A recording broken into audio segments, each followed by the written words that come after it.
Hello বন্ধুরা, কি করছো? আমি তো সকালবেলা উঠে অনেকক্ষণ আগেই চান করে নিয়েছি। এখন প্রেসারে ভাত বসিয়ে দিয়েছি। ভাতও হয়ে গেছে আমার, সিদ্ধ ভাত। তো প্রেসারে শুধু হাওয়াটা কখন বের হবে, তাহলে খাওয়া দাওয়া হবে। এখন 10টা বাজে। তো শরীরটা ভীষণ খারাপ, তার জন্য আর সকাল থেকে ভিডিও শেয়ার করিনি। আর কি শেয়ার করব, সকাল থেকে টিপটাপ টিপটাপ টিপটাপ করে বৃষ্টি। এখন সেখানে বৃষ্টি কমলো। তো মা ঠাকুর পুজো দিচ্ছে, আমি প্রেসারে ভাত রান্না করলাম, এখন খাওয়া দাওয়া হবে। তো চলো ভিডিওটা দেখতে থাকো, আশা করি ভালো লাগবে।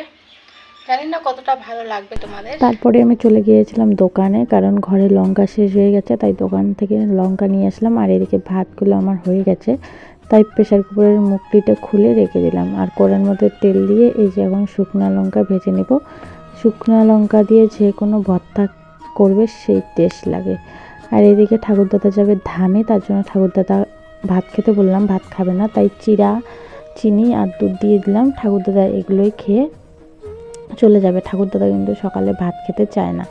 আর এইদিকে যেহেতু ঠাম্মা ডাক্তারের কাছে যাবে, ঠাম্মা, আমি, মা এই যে গরম ভাত খেয়ে নিচ্ছি। বাসি ভাত নেই, বাসি ভাত থাকলেও আজকে খাওয়া হতো না, কারণ ঠাম্মা খাবে না। আর ভাতে আমি আলু সিদ্ধ আর কাকলা সিদ্ধ দিয়ে দিয়েছি। তো দেখো আমি সিদ্ধগুলো সব মেখে নিয়েছি। আর দেখো আজকে যে আলু ভর্তাটা এত টেস্ট হয়েছে, তোমাদের যদি খাওয়াতে পারতাম তাহলে ভালো হতো। খাওয়া দাওয়া কমপ্লিট করে মা ওইদিকে বাসনগুলো মাজছে, আর আমি এদিকে জামা কাপড়গুলো মেলে দিতে চলে আসলাম। এগুলো কিন্তু মা কেচে দিয়েছে, আমি কিন্তু কাচিনি। আর শরীরটা ভীষণই খারাপ আমার। সকাল থেকে একটুও কাজ করে নেই, টুকটাক যেটুকু করে পাচ্ছি সেটুকু করেই করছি। এই যে সমস্ত জামা কাপড় মেলে দিলাম, রোদ নেই, হাওয়া বাতাসে অন্তত শুকিয়ে যাবে। তো এখন 11টা বাজে, চলো এখন বাড়ির বাকি কাজগুলো করে নিই। বাইরে এসে ছোটো মেয়েকে রেডি করে দিলাম, ছোটো মেয়েকে নিয়ে যাবে, কারণ আমি দুটো মেয়েকে একসঙ্গে সামলাতে পারবো না, আর বাড়ির কাজও করতে পারবো না, যেহেতু বাড়ির কাজ করতে হবে তাই। তো ওরা চলে গেল। তারপরে আমি এদিকে আলু কাটছি গরুর জন্য। আর এটা তো মাই প্রতিদিন কাটে, কিন্তু মা যেহেতু নেই তার জন্য আজকে আমি করছি। আর এই কাজগুলো আমি মনের জোরে করছি, আর মনের জোরে করতে করতে আমার শরীরটা এত পরিমাণে খারাপ করবে, মাথা ঘুরাবে, যে আমি কি বলবো। আর এদিকে ঠাকুরদাদা মাছ নিয়ে এসেছে, এমন এক কিলো মাছ নিয়ে এসেছে যে মাছগুলো পেটগুলো নরম হয়ে গেছে। তো বেচতে যে এত কষ্ট হয়েছে তোমাদেরকে কি বলবো। যেহেতু নিয়ে এসেছে বেচতে তো হবে, আর একটু যদি টাটকা থাকতো তখন আনতো তাহলে ভালো হতো। তো এদিকে যে মাছগুলো ধুয়ে নিয়ে এসে কোড়া বসিয়ে দিলাম। এমনিতে নরম হয়ে গেছে মাছগুলো, এখন যদি ভেজে না রাখি তাহলে আরও বেশি নরম হয়ে যাবে। তো এদিকে এইগুলো কাজ করতে করতে এদিকে আমার দেখো গরুর আলু সিদ্ধ হয়ে গেছে, তাই আলু সিদ্ধগুলো নামিয়ে এই যে এখন ওই জলের মধ্যে ভুট্টা দিয়ে দেবো। ভুট্টাটাও কিন্তু হয়ে যাবে। তো ভুট্টা আমার হয়ে গেছে, ওদিকে আমি ভাতের জন্য জল বসিয়ে দিয়েছি, দিয়ে এদিকে কিন্তু এই যে চাল ধুয়ে নিয়েছি। ভেবেছিলাম যে তরকারি পাতি সব রান্না করব, কিন্তু আমি তরকারি রান্না করতে পারিনি। এদিকে ভাত রান্না করেছি, মাছ ভেজেছি, ব্যাস হয়ে গেছে।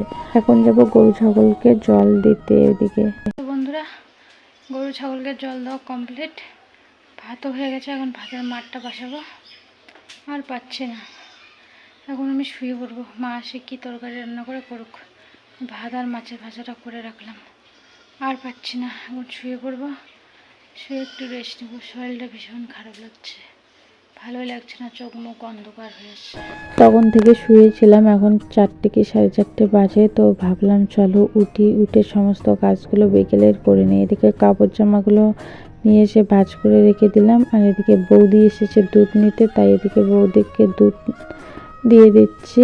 আর আমার বিকেলের সমস্ত কাজ কিন্তু কমপ্লিট হয়ে গেছে। আর মা কিন্তু ঘাস কাটতে গেছে, তো ওদেরকে দুধ দিয়ে আমি ভাবলাম যে আমাদের ঘরে যেটুকু দুধ আছে সেটুকু গরম করে রাখি, যেহেতু গরমের দিন, না হলে নষ্ট হয়ে যাবে, তাই এদিকে গরম করে রেখে দিলাম।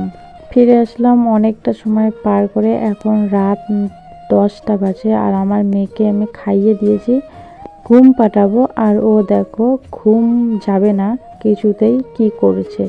আর এদিকে আমার ঠাকুরদাদা এসেছে আর বলছে বাবা বাবা, এরকম বলছে। কি বলবো, আজকে জোর কি হয়েছে, ঘুমাতেই যাচ্ছে না। তো কখন আজকে ভিডিও করেছি বুঝতেই পারছি না। তো প্লিজ ক্ষমা করে দিও এত ছোট ভিডিও দেওয়ার জন্য। শরীরটা ভালো নেই, তার জন্য ভিডিও অতটাও করিনি। একটু একটু করে মানে যখন মনটা চেয়েছিল তখন করেছিলাম। তারপরে এই যে মা এদিকে খাবার নিয়ে আসলো, ঠাকুরদাদাদের জন্য রুটি, আমাদের জন্য ভাত, আর এদিকে চাল কুমড়ো ভেজে নিয়েছে, আর এদিকে এই যে মাছ ভাজা। তো চলো আজকের ভিডিওটা এই পর্যন্তই, দেখা হচ্ছে নেক্সট ভিডিওতে।